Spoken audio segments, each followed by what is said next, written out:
ফিলিপিন্সে typhoon কালমায়েগির তাণ্ডবের এক সপ্তাহ পার হয়নি। এখনও দুর্যোগের ক্ষয়ক্ষতি কাটিয়ে উঠতে পারেনি দেশটির বাসিন্দারা। এরই মধ্যেই ফিলিপিন্স সাগরে সৃষ্টি হয়েছে সুপার টাইফুন ফাং-ওং।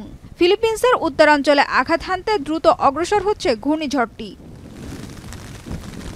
আবহাওয়া বিভাগ বলছে, স্থানীয় সময় রোববার সন্ধ্যায় বা সোমবার সকালে ফিলিপিন্সের লুজন দ্বীপে আছড়ে পড়তে পারে সুপার টাইফুনটি। স্থানীয়ভাবে পরিচিত উ-1 নামের ঘূর্ণিঝড়টি ঘন্টায় ১৯৫ কিলোমিটার বেগে আঘাত হানতে পারে।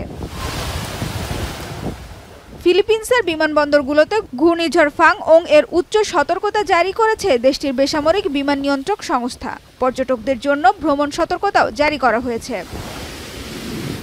টাইফুন কালমায়েগির ক্ষত এখনও সামলে উঠতে পারেনি বিধ্বস্ত ফিলিপিন্স। দেশটির সেবু প্রদেশের ঘরবাড়ি পরিণত হয়েছে ধ্বংসস্তূপে। কাদার স্তর জমে চলাচলে অনুপযোগী রাস্তাঘাট। আশ্রয় কেন্দ্রে মানবেতর দিন পার করছে স্থানীয় বাসিন্দারা।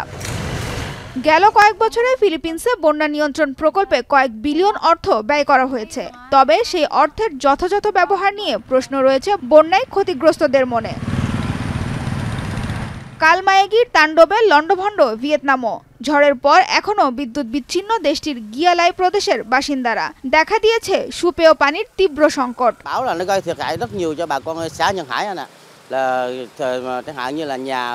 Nhà thì có nhường bay ngói, bay ton. Hầu giờ nhà em không có sập, chỉ là bay máy hay bay gì rồi em sửa soạn lại ở thau, giờ đợt đây là lấy hết nhà em luôn.